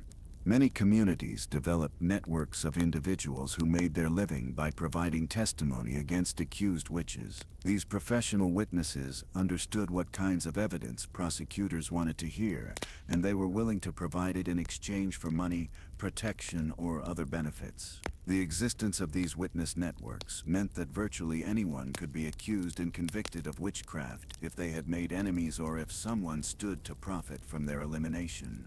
The psychology of scapegoating played a crucial role in sustaining witch hunts over time.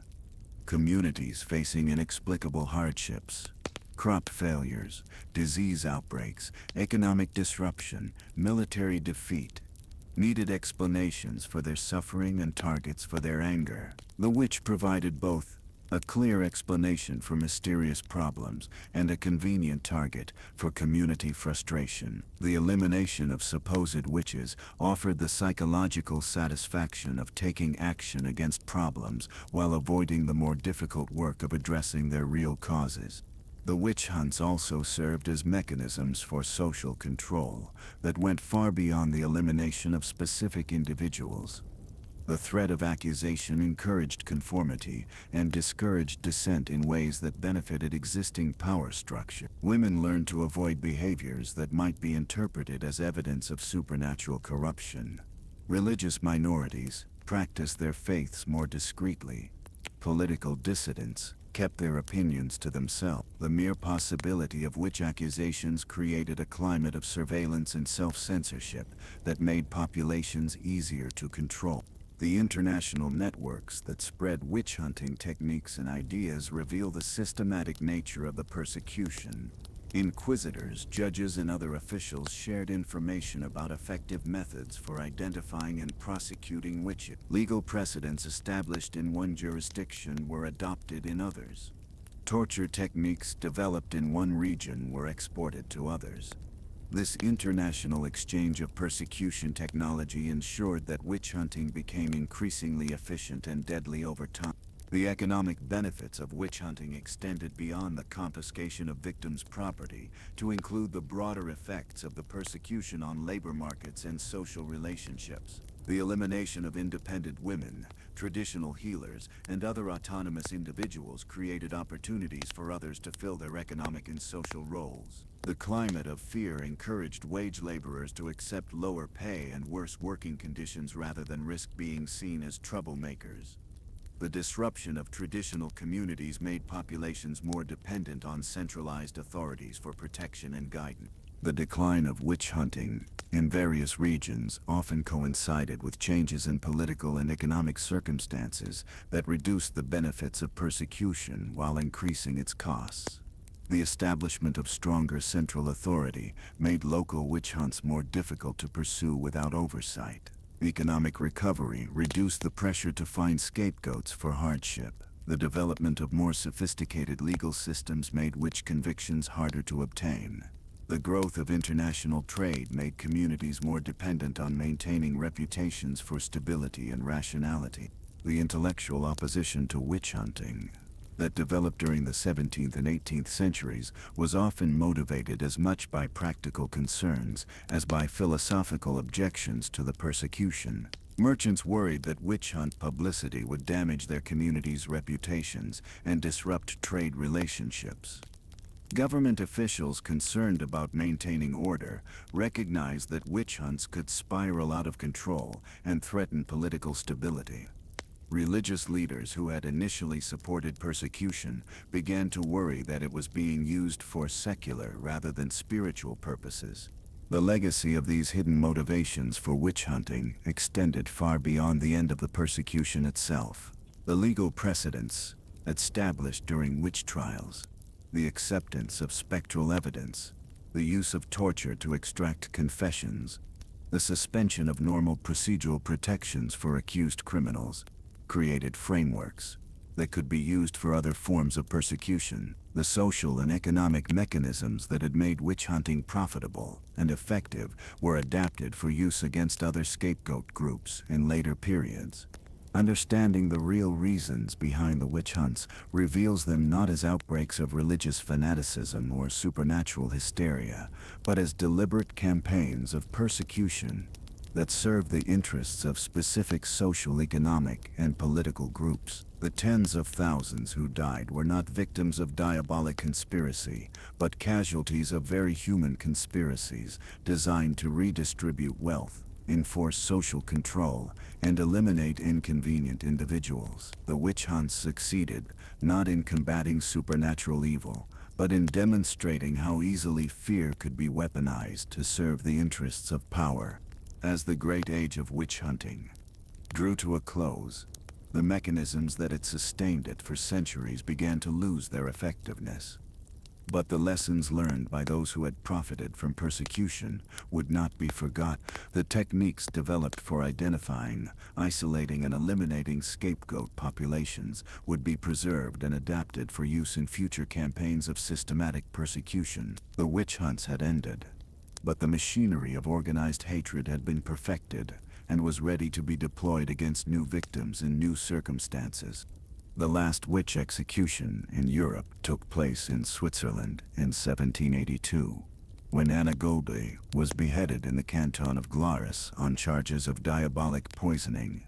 By then, the great age of witch hunting had been over for nearly a century in most regions, and Goldie's death was widely condemned by educated observers as a barbaric throwback to a darker era. Yet her execution revealed how deeply the mentality of witch hunting had penetrated European consciousness, persisting in isolated pockets long after the intellectual and legal frameworks that had sustained the persecution had been dismantled. The end of the witch hunts did not come suddenly or uniformly across Europe. Instead, the persecution faded gradually, region by region, as a combination of intellectual, legal, economic, and political changes made witch hunting both less attractive to authorities and more difficult to pursue effectively. The process took more than a century, beginning with the most educated and centralized societies and spreading slowly to more remote and traditional communities. The intellectual foundations of the witch hunts began to crumble during the late 17th century as new forms of scientific and philosophical thinking challenged the supernatural worldview that had made diabolic conspiracy seem plausible. The scientific revolution, led by figures like Galileo, Newton, and Descartes, promoted mechanical explanations for natural phenomena that had previously been attributed to supernatural intervention. If the motion of planets could be explained through mathematical laws rather than angelic intervention, perhaps crop failures and livestock diseases could also be understood through natural rather than diabolic causes. The development of more sophisticated medical knowledge also undermined many witch hunting practices. Physicians who understood the natural causes of mental illness were less likely to attribute strange behaviors to demonic possession. Those who recognized the effects of ergot poisoning from contaminated grain could explain hallucinations and convulsions without invoking supernatural causes. The gradual medicalization of conditions that had previously been interpreted as evidence of witchcraft removed much of the empirical foundation for persecution. Legal reforms played an equally important role in ending the witch hunts. The most crucial change was the gradual elimination of torture as an acceptable method for obtaining evidence in criminal cases. As legal systems became more sophisticated and centralized, the brutal interrogation techniques that had been essential for extracting witch confessions were increasingly seen as unreliable and barbaric. Without torture, it became much more difficult to prove witchcraft cases, since voluntary confessions to impossible crimes were extremely rare. The rules of evidence also evolved in ways that made witch convictions more difficult to obtain. Spectral evidence, testimony about invisible spiritual attacks that only alleged victims could see, was gradually excluded from courtrooms as judges recognized its potential for abuse. The testimony of children, confessed witches, and other unreliable witnesses was subjected to greater scrutiny.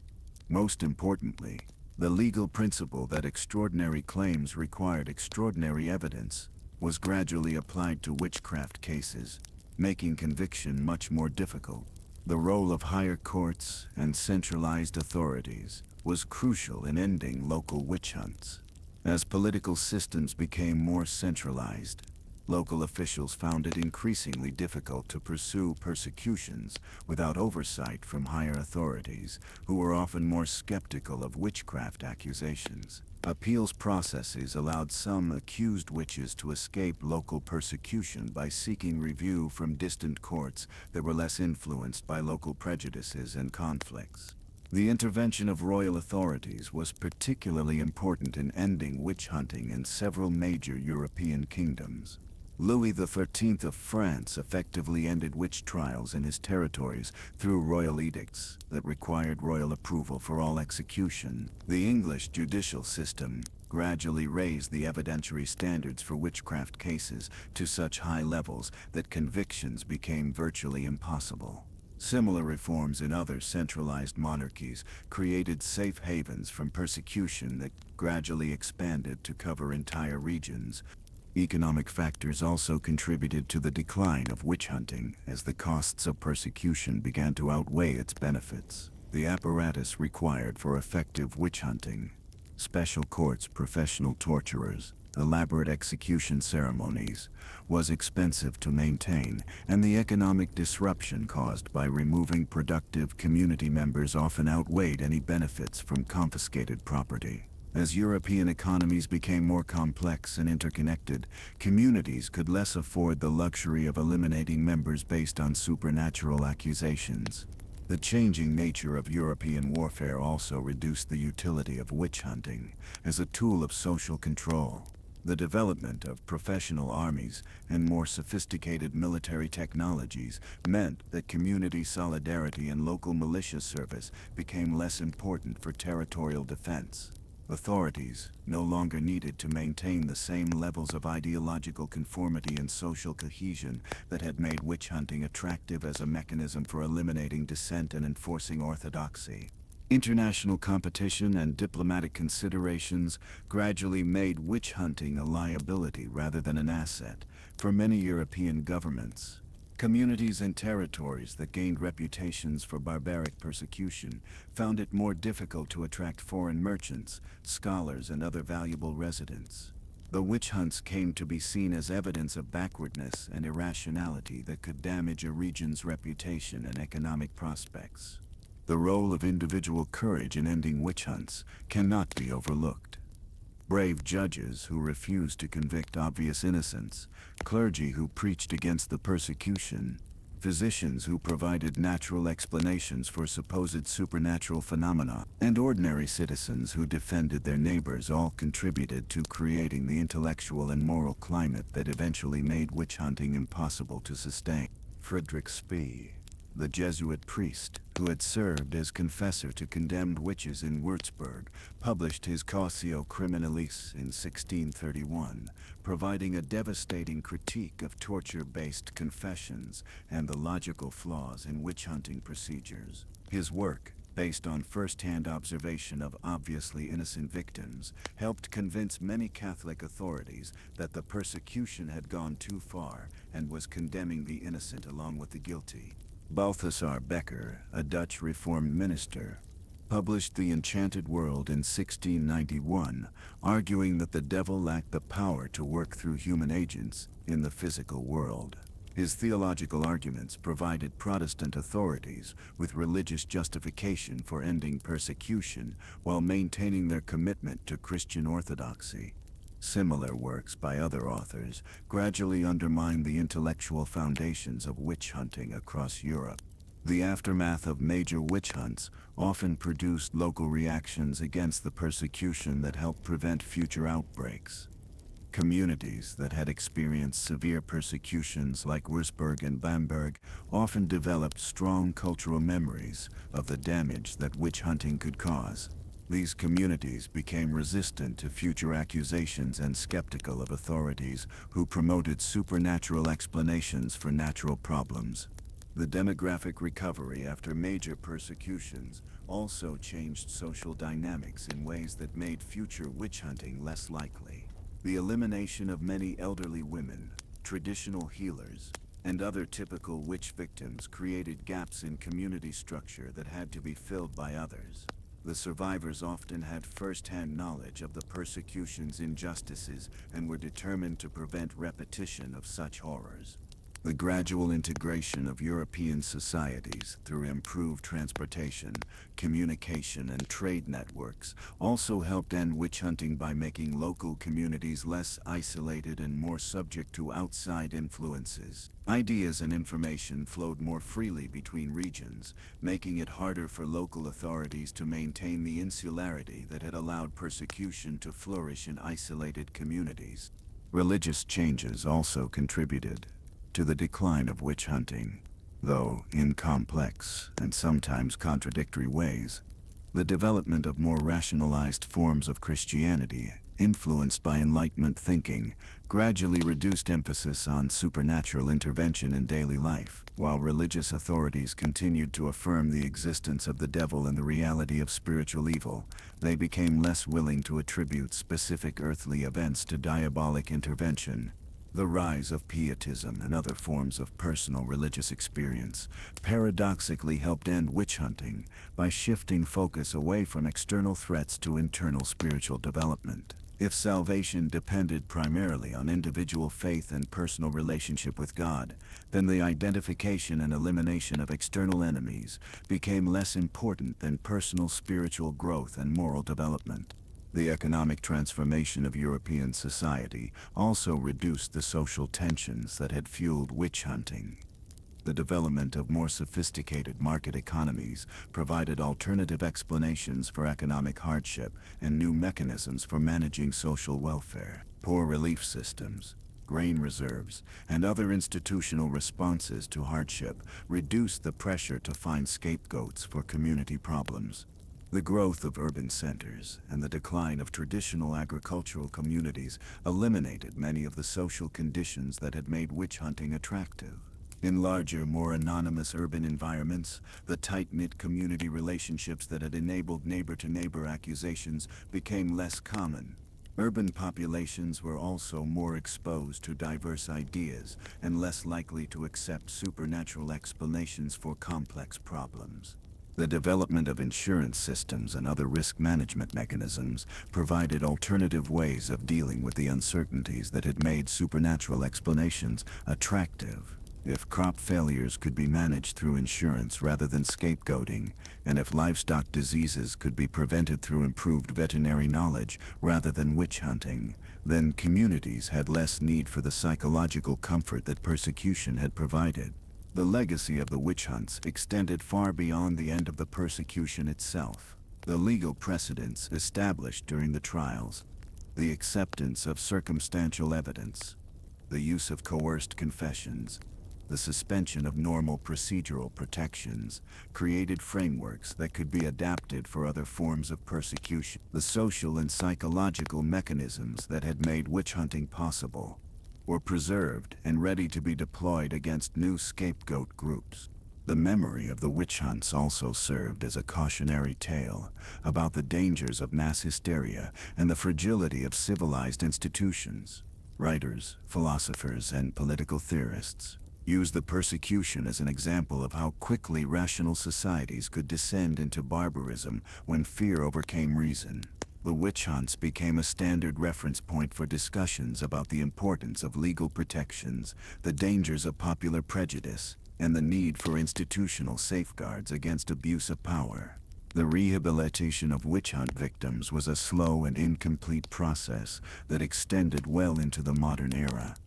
Some communities eventually acknowledged the injustice of the persecution and provided compensation to survivors or victims' families. Others maintained official silence about the events, allowing the stigma associated with witch accusations to persist for generations. Many families carried the shame of witch accusations through the 13th and 19th centuries, affecting their social standing and economic opportunities long after the persecution had ended. The scholarly study of the witch hunts began during the 18th century, as historians attempted to understand how such widespread persecution could have occurred in Christian societies. Early historians often focused on the role of superstition and ignorance, portraying the witch hunts as evidence of the barbarism of earlier eras. Later scholarship revealed the complex social, economic, and political factors that had contributed to persecution, showing that the witch hunts were not simply outbreaks of irrational fear, but systematic campaigns that served specific interests. Modern understanding of the witch hunts has been shaped by developments in psychology, sociology, and anthropology that have provided new insights into the mechanisms of mass persecution. Studies of modern genocides, ethnic cleansing campaigns, and other forms of systematic violence have revealed patterns that echo the dynamics of witch hunting, suggesting that the potential for such persecution remains present in human societies under certain conditions. The gendered nature of the witch hunts has received particular attention from modern scholars who have recognized the persecution as one of history's most systematic campaigns against women's independence and autonomy. The witch hunts serve as a stark reminder of how quickly gains in women's status and freedom can be reversed when political and social conditions create incentives for their suppression. The witch hunts also provide important lessons about the relationship between knowledge and power, showing how intellectual frameworks that appear scholarly and authoritative can be used to justify horrific persecution. The Malleus, Maleficarum, and other witch-hunting manuals demonstrate how academic language and logical arguments can be employed to rationalize irrational hatred and make systematic cruelty appear necessary and justified. Contemporary applications of witch hunt lessons can be seen in discussions about modern forms of scapegoating, moral panics, and persecution. The mechanisms that enabled witch hunting, the creation of threatening other groups, the use of coerced confession, the suspension of normal legal protections, the exploitation of community fears, remain relevant for understanding how democratic societies can be manipulated into supporting persecution of minority groups.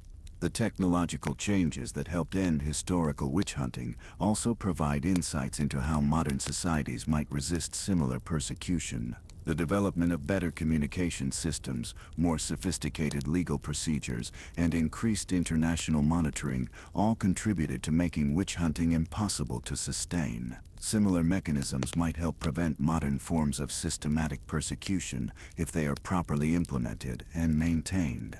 As Anna Goldie walked to her execution in 1782, she represented not just the end of a particular form of persecution, but a reminder of humanity's capacity for both cruelty and progress. The witch hunts had finally ended, but their legacy lived on in the memories of survivors, the precedents they had established, and the lessons they provided about the eternal vigilance required to maintain civilized society. The last witch was dead, but the witch-finder's tools remained, waiting to be turned against new victims in new circumstances. The darkness that had consumed Europe for 3 centuries was finally lifting, but it left behind scars that would never fully heal and warnings that would echo through the ages. The witch hunts were over, but the human capacity for organized hatred, systematic persecution, mass murder remained as dangerous as ever, requiring constant resistance from those who remembered the price of allowing fear to triumph over reason, prejudice to overcome justice, and cruelty to masquerade as virtue.